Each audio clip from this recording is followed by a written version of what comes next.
Hoy está con nosotros Johan Leury, de la Universidad San Martín de Porres.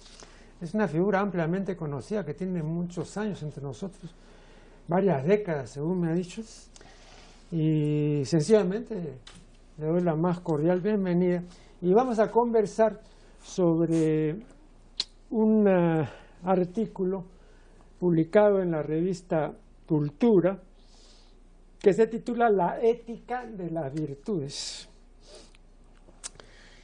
Vea, la primera pregunta que le quiero hacer se refiere a la categoría a la que pertenecen los enunciados de la ética. ¿A qué categoría pertenecen? La ética es el resultado de una reflexión filosófica sobre el sentido del hombre. Esa es la pregunta fundamental. No, yo me refería a lo siguiente. El famoso positivista lógico inglés Alfred Ayer, en su libro Lenguaje, Verdad y Lógica, dice, supongamos que en una reunión alguien dice que robar es bueno. Entonces yo, que estoy presente en esa reunión, le digo, no, robar es malo. Ahora bien, ¿quién de los dos tiene razón?, pregunta ella. Ninguno, porque ninguno de los dos expresa una proposición genuina. Para la lógica convencional, ¿no?, solo hay dos clases de proposiciones genuinas. Las proposiciones analíticas o vacías, autoexplicativas, o sea, las tautologías. Por ejemplo, todos los casados no son solteros. Y los juicios sintéticos o informativos. El azufre es amarillo. Eso se puede comprobar. Pero si yo digo no robes, ¿a qué categoría perteneces? Es que esta distinción viene de Immanuel Kant, sobre analíticos sintéticos. Ya. Pero ¿por qué no se puede aplicar a los enunciados de la ética? Porque la filosofía de Kant es una determinada manera de ver la ética, y la de Aristóteles es una manera muy diferente de ver la ética. Entonces, para Aristóteles la filosofía es el estudio del bien, la ética del bien, y para Kant la ética es la ética del deber. Si Kant lucha con un problema que viene de mucho tiempo atrás, la universalidad de los conceptos, y Platón dijo, están en el cielo y participamos en esto. Y Descartes dice, el hombre nace con los conocimientos, que tampoco no tiene mucha aceptación. Y Kant, para resolver este problema, dice, el hombre tiene en sí los conceptos, pero vacíos, sin contenido. Porque el conocimiento sensitivo es concreto, momentáneo, y no es un verdadero conocimiento. Pero para hacer esa radical separación, el conocimiento conceptual vacío y conocimiento sensitivo, Kant no puede dar normas para la ética. Porque él no quiere dar normas, porque dice, si vamos a dar una norma, tenemos que entrar en lo concreto, lo sensitivo, y ese es interés. Y la ética, según Kant, es desinterés. Pero el desinterés no existe en el hombre. El hombre siempre actúa con un interés. Pero el interés, como dice Aristóteles, debe responder a la dignidad del hombre. El hombre actúa con interés, pero puede sacrificar un interés por un interés superior. Por ejemplo, Miguel Grau sacrificó su vida, un valor, la vida, el máximo valor, por un interés superior, que es su país, su patria. Entonces, existe la superación del interés por un interés superior. Además, un interés superior, como dice Aristóteles, puede ayudar a la formación de la persona, porque para convivir con otras personas hay que sacrificar ciertos intereses de uno mismo, porque hay que respetar los derechos de la otra persona. Por eso la pregunta fundamental de Aristóteles es: ¿cómo el hombre se vuelve virtuoso? En gran diferencia con Platón y Sócrates, que vivían la vida como algo natural, espontáneo, mientras que Aristóteles señala que existe también la ética, y la ética se expresa en las virtudes. Es decir, el hombre pregunta por el sentido de su existencia. Por la filosofía no es fundamentalmente lo que es ahora mucho una ciencia especializada que se dedica a analizar conceptos, a ver la historia, a comparar filósofos, pero la pregunta fundamental siempre de la filosofía es: ¿cuál es el sentido de mi vida? Y Aristóteles dice: el sentido de vida es buscar mi realización, mi desarrollo. Ese es el bien. Pero para lograr esto, para poder cumplir con ese deseo, necesita la intervención de la razón, la voluntad, la libertad. Porque tiene que distinguir, y puede distinguir, según Aristóteles hoy en día ya no, entre el bien y el mal. Entonces el hombre tiene que escoger el bien, porque de esta manera va a realizar a sí mismo y realizar a los demás. Y por eso juega un papel fundamental en él la familia y la política, porque el hombre se forma en la familia y en la política. Son los dos ambientes donde se forma y que tiene para Aristóteles un interés fundamental. Ahora la pregunta es: ¿cómo se transmite la ética? Porque en parte la razón que distingue entre el bien y el mal, el hombre tiene esta capacidad. Pero ¿cómo se transmite? Él dice, en primer lugar, principalmente por el ejemplo. También las leyes, pero las leyes es más relativo, las leyes también pueden cambiar a las personas a condición que la persona tiene la voluntad de cumplir la ley.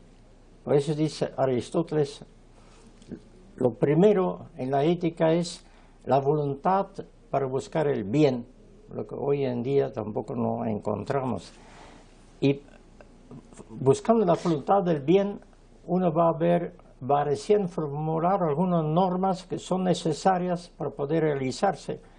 Por ejemplo, un futbolista, para ser un buen jugador, necesita someterse a ciertas exigencias, evitar el licor, hacer ejercicios diarios. Entonces él mismo está poniendo sus normas y sabe que esas normas dan sentido a su vida, a su existencia. Ahora ese es griego, ¿no? Porque eso es ascesis en el sentido griego. Sí. Claro. Y después recién viene lo que dice Aristóteles, el conocimiento práctico, que en ese entonces llamamos la prudencia. El hombre debe escoger dentro de la situación concreta que vive.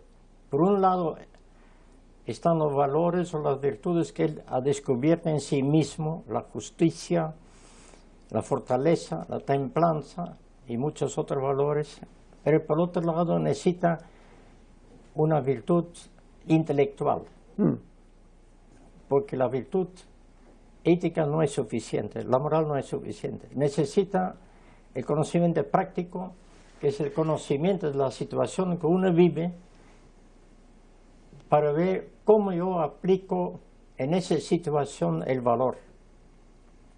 Por ejemplo, un cuchillo y un tenedor son muy importantes para comer, pero no lo puede dar a un niño. Es decir, las situaciones van influenciando en los criterios de ejecutar los valores. Si vemos en el pensamiento de la filosofía de Aristóteles, tres etapas: la deseo del bien, de desarrollarse, la formulación de las normas a partir de la definición del bien y los valores, y en tercer lugar, llevar a la práctica los valores de acuerdo a cada situación, y ese supone el criterio intelectual, de la virtud intelectual del conocimiento práctico. Es fundamentalmente diferente de Kant, que parte de que el hombre tiene conocimientos a priori puros, pero están vacíos. Entonces, ¿cómo se va a aplicar? Y ese puede fácilmente llegar a autoritarismo, porque el que está en el poder va a decir lo que hay que hacer. Alega. Pérez Kant, que ha tenido en la modernidad una influencia enorme. Vamos a interrumpir porque me están indicando que debemos hacer aquí el primer corte y ya regresaremos.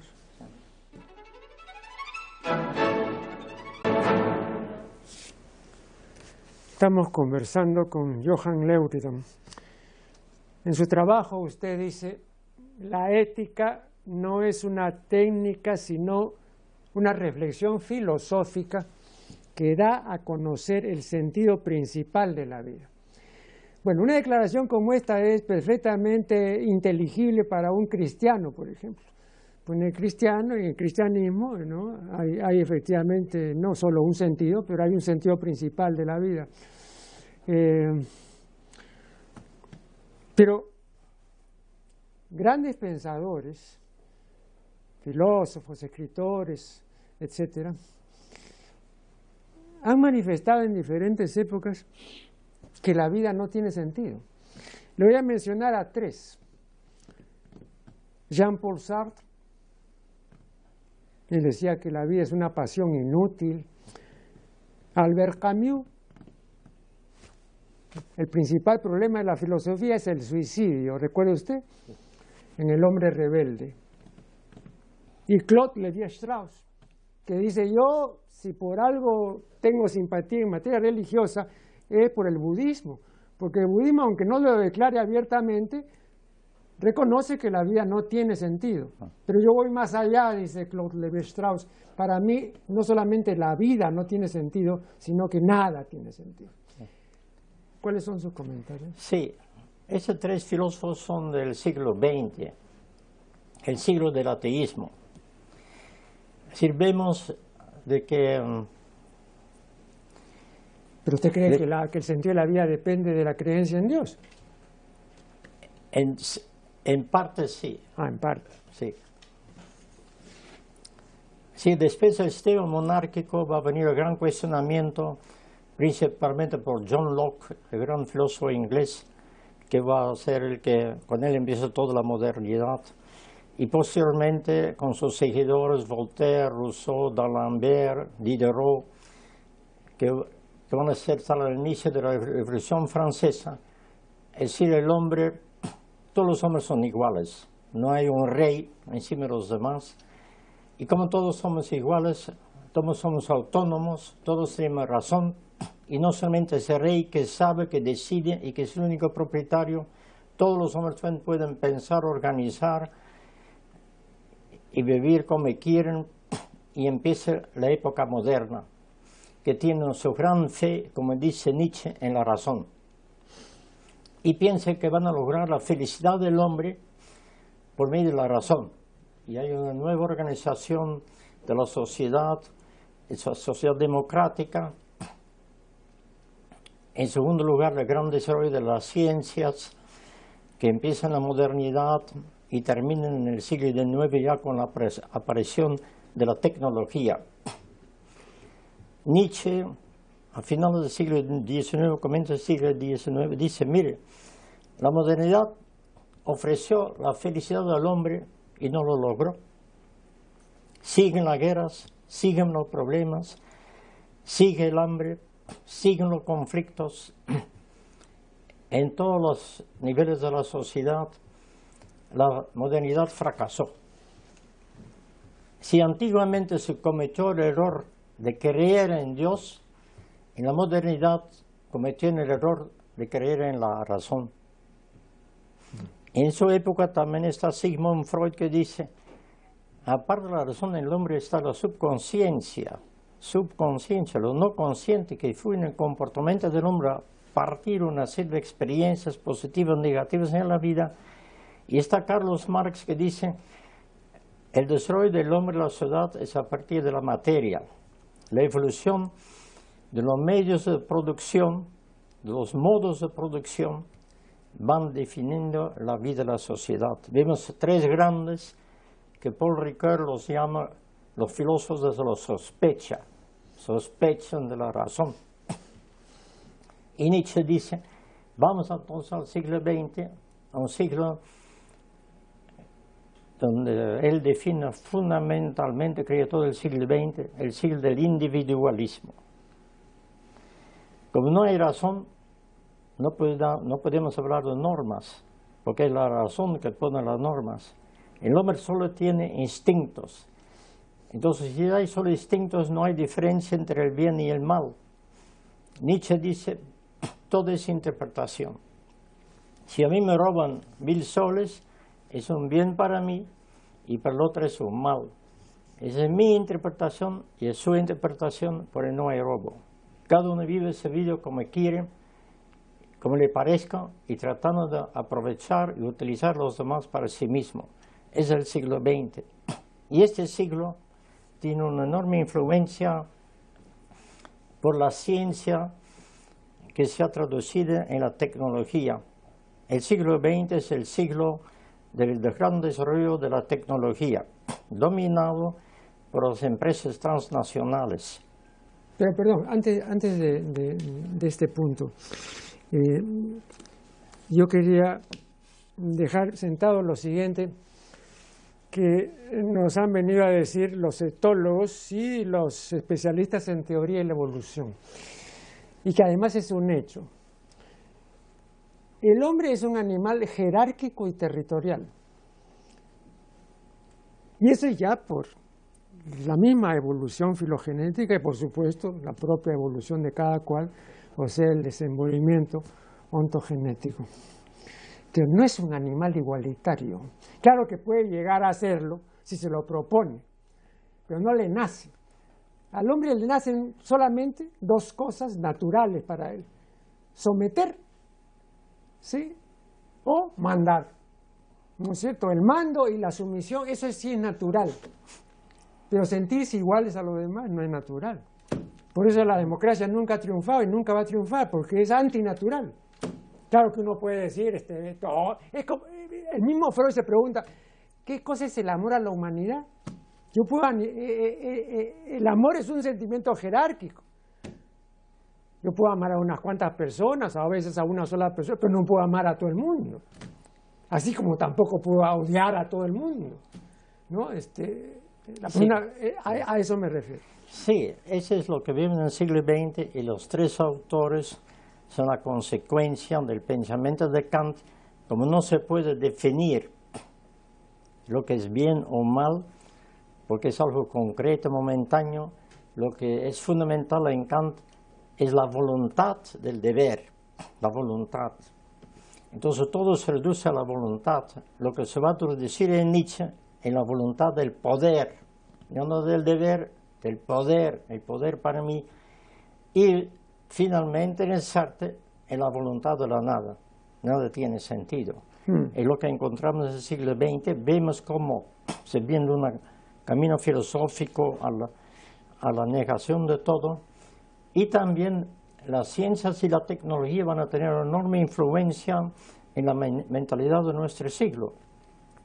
Lo que es primordial es producir, y el que domine la técnica puede producir el mejor producto y el producto más barato y tiene más dinero.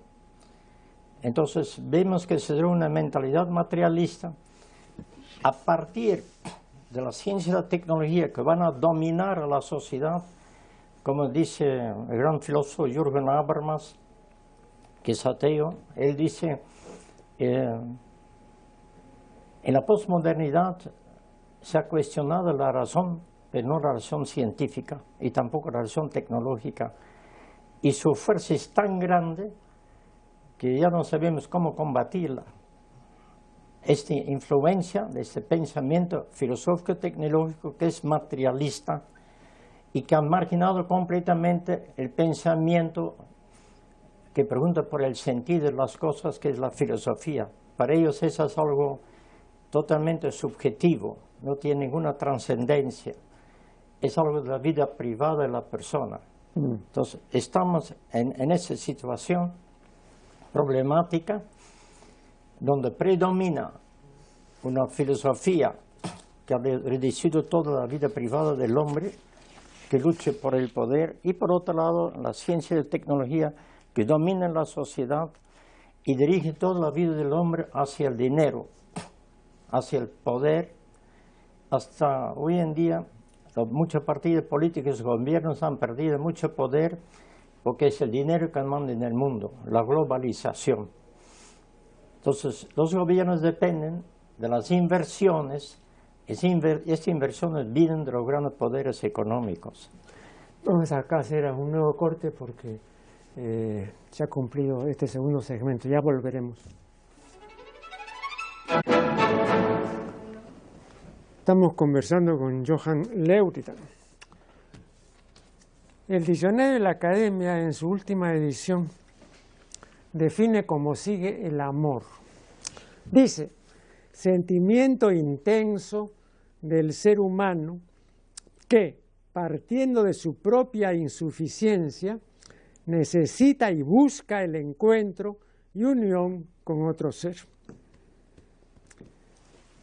Pero como este otro ser es también carencial, entonces lo que no se entiende bien es cómo el juntamiento de dos carencias, de este juntamiento puede resultar un completamiento. ¿Qué dice usted? Bueno, esa definición es del filósofo francés Luc Ferry. Yo he aprendido mucho de ese señor porque en toda la modernidad, en todos los siglos de modernidad y postmodernidad, ningún filósofo habló del amor. Es muy significativo. Yo cito a la filósofa inglesa Iris Murdoch, que señala precisamente este hecho increíble, que en tantos siglos el amor no juega ningún factor en el pensamiento y tampoco en la ética. El amor aparece en la historia por el cristianismo, porque leemos en el Evangelio de San Juan, en la última cena, dice Cristo: como el Padre me ha amado, yo amé a ustedes, permanezcan en mi amor. Es decir, el fundamento de toda la revelación, ¿quién es Dios? Es el amor. Es el mensaje fundamental de todo el cristianismo. Y en la Edad Media, Tomás de Aquino y otros teólogos que retoman esta idea, y el amor es el fundamento de la ética, porque no puede haber justicia, ni fortaleza, ni ninguna virtud si el amor no está presente, porque las virtudes pueden volverse egoístas a favor de uno mismo, mientras que el amor siempre es lo que se preocupa para que el hombre piense en el otro. El amor es la voluntad del bien del otro. Esa es la definición filosófica, vamos a decir, del cristianismo del amor. Y la sociedad, el amor para todos es posible, no solamente es entre dos personas, como dicen muchos sociólogos hoy en día, porque lo que no se puede comprobar materialmente no es amor. Entonces, los sociólogos solo pueden confirmar, comprobar instituciones, pero no actos espirituales. Pero el acto espiritual del amor para todos sí es posible, porque la persona tiene la posibilidad de vivir de acuerdo a esta inspiración. Es decir, preocuparse no solo para sí mismo, sino para el otro. Y esto podemos ver en la sociedad, en muchas personas que se dedican a ayudar a personas con quienes no tienen nada que ver, pero van por preocupación a colaborar, a apoyar, por ejemplo, a enfermos, a minusválidos, y lo hacen gratuitamente. Pero eso digamos, es porque usted amplía el significado de la palabra amor. Pero eso puede ser asistencia social, puede ser cooperación, puede ser una serie de... ¿No hay necesidad de hablar de amor ahí? Sí, ese es amor espiritual. Claro. El amor no es solamente corporal, sino también espiritual. Claro, pero entonces es una forma de amor. El problema, creo yo, en el caso también de Occidente, es que el término amor y el verbo amar tienen una primacía que no deben tener, porque en latín, como usted sabe, había dos verbos, uno que es amare y otro que es diligere, de donde viene dilecto, dilección, diligente, etcétera, ¿no es cierto? Pero nuestro idioma no ha admitido, como en muchos otros casos, el infinitivo de este verbo. Usted busca en vano en el diccionario, diligir no hay. Pero esa dilección es el amor tierno, puro, el cuidado por el otro, etcétera. Ese es el amor cristiano, no el otro amor que es el amor de Virgilio, el amor pasional. No, entonces ahí hay una diferencia que es importante, pero la gente con amor habla pues del amor a los animales y del amor a los dulces, ¿no? Entonces se ha ampliado semánticamente de una manera desmedida, ¿no? No, sí, desmedido. Yo creo que ha sido un bien ampliar la noción, porque también el amor corporal no es posible y no puede ser duradero si no hay amor espiritual. Porque el amor espiritual explica la dignidad para la persona, el respeto para la persona, sí, la preocupación para la otra persona. Porque si el amor es solamente material o corporal, es un amor egoísta. Es un hombre mujer que solo busca el placer para sí mismo, sino busca hacer el bien a la otra persona. Y las relaciones entre las personas solo pueden ser definitivas cuando existe la preocupación para buscar el bien para el otro. Claro, pero el amor en un sentido físico es egoísta, pues necesariamente, ¿no? O sea, en ese momento lo que prevalece es el placer. Yo no voy a estar pensando en el vecino ni en el señor que está en China, ¿no? Entonces está circunscrito, digamos, a esa realidad del momento. Puede haber lo otro que ya no tiene por qué llamarse amor, ¿no? Me parece a mí, ¿no? Sí. Pero cuando las personas quieren una verdadera relación, si quieren construir una sociedad nueva, se necesita ese sentido del amor amplio. Si no, nunca se va a poder formar una sociedad nueva. ¿Usted cree que el amor no es jerárquico? El amor es igualitario. O sea, usted estaría dispuesto o sería capaz de amar a todo el mundo, ¿no? Yo creo que uno es capaz de amar a una persona, a dos, a la familia, a los amigos, pero no pues a todo el mundo. Pero según esta concepción uno podría teóricamente amar a todos. Pero el amor a la humanidad, eso ya lo había dicho Freud, ¿no? Eso me parece... Sí, eso ha dicho Freud. Claro, pero me parece imposible, pues. Pero dígame, ¿cómo sería posible? Ese se manifiesta en las relaciones entre los países, se manifiesta en las leyes dentro de los países, en las leyes internacionales, donde se nota o no se nota la preocupación para el otro, también para el que no conozco. Porque cada vez más el mundo es globalizado, y por ser globalizado, no solamente es el individuo frente a la sociedad donde vive, sino también son los países, los pueblos frente a los otros pueblos. Entonces, debe haber una preocupación del bien para los otros, si no, el mundo no va a poder entenderse. Porque si es un mundo netamente construido sobre egoísmo, terminamos en los conflictos, la explotación, las guerras, lo que estamos hasta ahora viviendo en algunas regiones. Pero como respuesta a toda esa problemática en ese siglo surgió el tema de los derechos humanos. Como fracasó la experiencia de la Unión Soviética, se cambió las estructuras de propiedad privada a propiedad del Estado. Esta experiencia fracasó. Entonces surgió la pregunta, ¿cómo vamos a avanzar en la sociedad? Porque el hombre es capaz de las cosas más atroces, más horribles. Y entonces, después de las dos guerras mundiales en Europa, donde morían 70 millones de personas en Europa,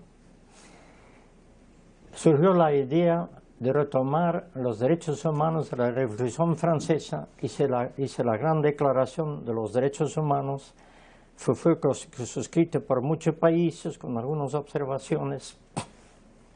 Es el nuevo camino que está surgiendo, los derechos humanos, en la cual precisamente se trata no solamente del derecho de los pueblos o de las personas, a pesar de la ética empieza en la persona. Si algo anda mal, si hay problemas, es porque el hombre desordenado no tuvo la buena intención de hacer bien las cosas. Y la relación entre todos los pueblos, en la cual los derechos humanos tienen un sentido universal. Porque hay un conflicto entre la diferencia de las culturas y la universalidad de los derechos humanos. Y si el mundo quiere entenderse, los derechos humanos deben prevalecer sobre la diversidad de las personas y la diversidad de las culturas. Pero también esos derechos humanos no van a poder desarrollarse si no tiene como sustento el amor. El amor es la preocupación del bien, verdaderamente quiere respetar el derecho del otro. Puede respetarlo porque me conviene en ese momento, pero no necesariamente en otro momento lo voy a respetar porque puede servirme y no respetarlo. Pero yo le pregunto concretamente, ¿usted concibe esa manera de ver las cosas en el Islam, por ejemplo, que es una religión muy intolerante y que no admitiría ninguna concesión? En todos los congresos de las religiones, siempre cuando hay problemas es porque son problemas de origen islámico, ¿no? Porque el Islam está muy poco dispuesto o no está dispuesto a hacer ninguna concesión en materia religiosa. Entonces es una intolerancia que antes la tuvo la Iglesia Católica, extra ecclesia nulla salvo, recuerda usted, ahora ya no lo dice, pero lo dijo en una época, ¿no? E incluso si nos vamos a los evangelios, ¿no? Cristo nos dice, este es un camino, yo soy el camino, ¿no? La verdad y la vida. Sí. Entonces no hay otra opción. Esta es una pretensión de exclusividad. Sí, pero se está comprobando ahora en el siglo XXI el regreso de las religiones. Si el siglo XX y el siglo del ateísmo están regresando a las religiones con mucha fuerza y se calcula que dentro de 30 años de nuevo van a dominar todas las sociedades. Por eso que los ateístas están muy preocupados, están escribiendo muchos libros contra la religión últimamente, porque se está regresando con mucha fuerza, porque el siglo XX fracasó. El siglo XX ha terminado en todos los enormes problemas que estamos viviendo hoy en día. El Islam tiene una influencia enorme, hay 1.000 millones en el mundo, pero yo creo que las mismas circunstancias actuales les van a obligar a empezar a ceder. Y de hecho vemos que en el Vaticano el Papa ya ha logrado la reunión de todas las religiones, y ellos también ya están asistiendo y participando, lo que es un primer signo de cambio en el Islam. Pero vea, yo le voy a contar una anécdota. Y esto le ocurrió al gran viajero Búrjara. Vea, si entre nosotros alguien por descuido se sentara sobre la Biblia, bueno, diría, caramba, he hecho mal en sentarme y no pasa nada, ¿no? Y en todo caso, pues, se disculparía si es que hay algún dignatario o algún sacerdote. Pero eso ocurrió con un famoso viajero que por descuido también, sí, y no había visto el Corán, se sentó sobre el Corán. Entonces, cuando vieron que había hecho eso, lo degollaron inmediatamente. Claro, esto ocurría en el siglo XIX. No sé si podría volver a ocurrir ahora, pero a mí me parece tremendo, ¿no? Que usted por descuido, sin que haya habido propósito, se sienta sobre un libro sagrado y eso basta para que lo decapiten, ¿no? ¿No le parece eso una manifestación absoluta de fanatismo? Sí, pero la cultura occidental pasó por modernidad, posmodernidad, y si Islam no participó. Islam ha estado totalmente alejado de todo el desarrollo científico, tecnológico, filosófico, y recién por inmigrar al mundo occidental se puede dar ciertos cambios en sus comportamientos, en sus ideas. Yo leí hace poco, por lo que ocurrió en Bruselas, un señor cuya hija falleció en un atentado, uno de esos atentados que hubo en el aeropuerto. Él manifestó bueno, lamentó la pérdida de su hija y dijo, pero no podemos odiar al Islam, porque el 90% de ellos son muy buenas personas, vivimos con ellos. Es decir, un testimonio. Siempre debemos hacer prevalecer el amor en el mundo, porque con odio no vamos a llegar a nada. Entonces parece que en el Islam también hay muchos valores, y sobre todo los que ya están en el mundo occidental, pero no se han adaptado mucho, pero ya parece que están respetando ciertos principios, sobre todo el principio de la no violencia, que es muy importante. Vamos a hacer acá una última detención en el camino y ya regresaremos.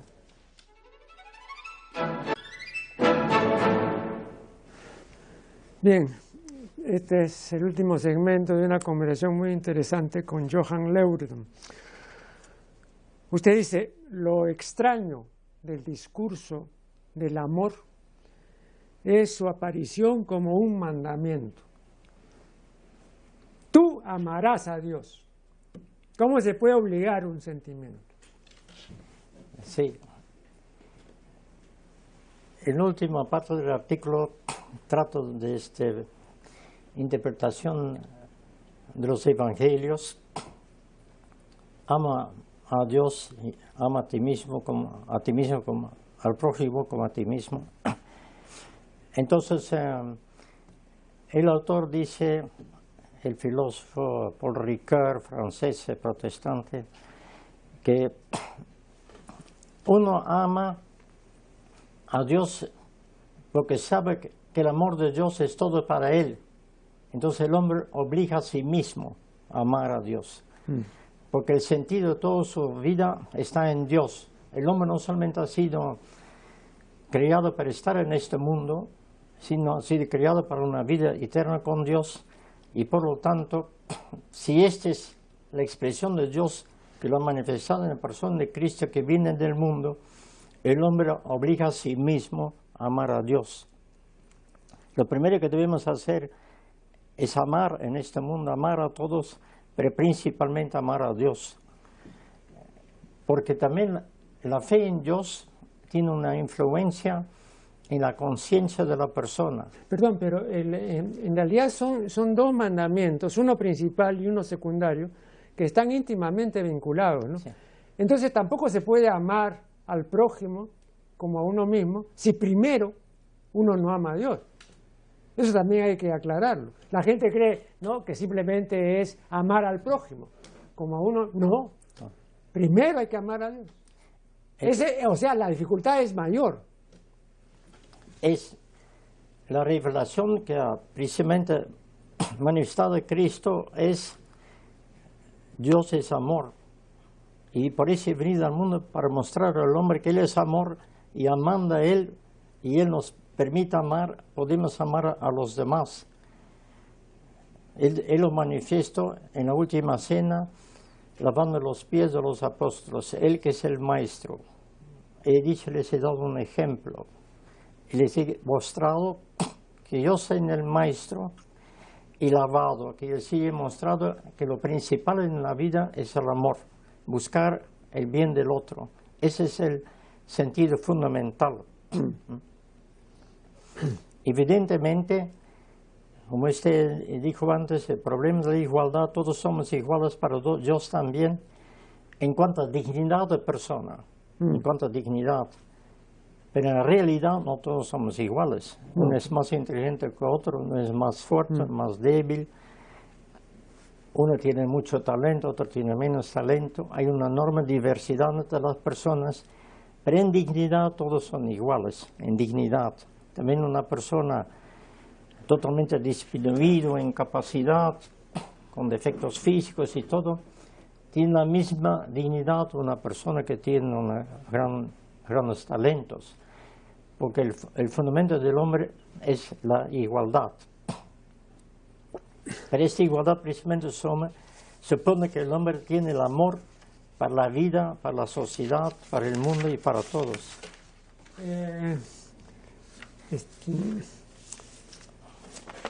Te dice, el placer es estupendo cuando sabemos ponerlo al servicio de la alegría, pero no cuando la enturbia o compromete. Y luego dice, el placer nos distrae a veces más de la cuenta, cosa que nos puede resultar fatal. Estoy recordando que Fernando Savater, hablando de la felicidad, dice, resumiendo, ¿no? Vean, la felicidad es un estado que se compone del sentimiento de la alegría y de la sensación del placer. Esta suma de la sensación del placer y el sentimiento de la alegría da la felicidad. Pero, ¿cuándo es excesivo el placer? Estoy recordando lo que dice William Blake, ¿no? El camino del exceso conduce al palacio de la sabiduría, dice Blake. Místico, ¿ah? ¿Por qué? Porque nunca se sabe lo que es bastante, si antes no se sabe lo que es más que bastante, de modo que hay que excederse necesariamente para llegar a la verdadera sabiduría. ¿Usted está de acuerdo con Blake? La idea de Savater y la idea de Aristóteles. El hombre virtuoso es el hombre que tiene la felicidad. Él lo llama la alegría. Entonces, pero como él dice, demasiado placer es perder la virtuosidad, es perder los valores. Y en lugar de tener el verdadero placer, voy a perjudicar a los demás y a mí mismo. Hoy hay personas que encuentran placer en perjudicar a sí mismos. Yo le voy a decir algo. Pero yo le voy a decir algo, por ejemplo, el caso de, digamos, de grandes escritores o artistas.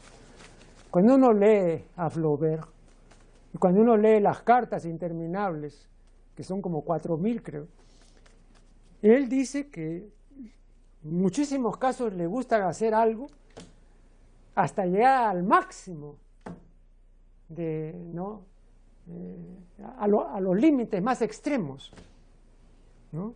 Entonces, cuando se comienza, por ejemplo, él dice, pone este ejemplo, cuando yo me comienzo a pellizcar y todo, me tengo que sacar sangre, tiene que brotar y todo, porque no me basta lo que hago, sino que quiero más, ¿no? Bueno, entonces, él preconiza que el placer es una vía de conocimiento, y el exceso es una vía más importante todavía.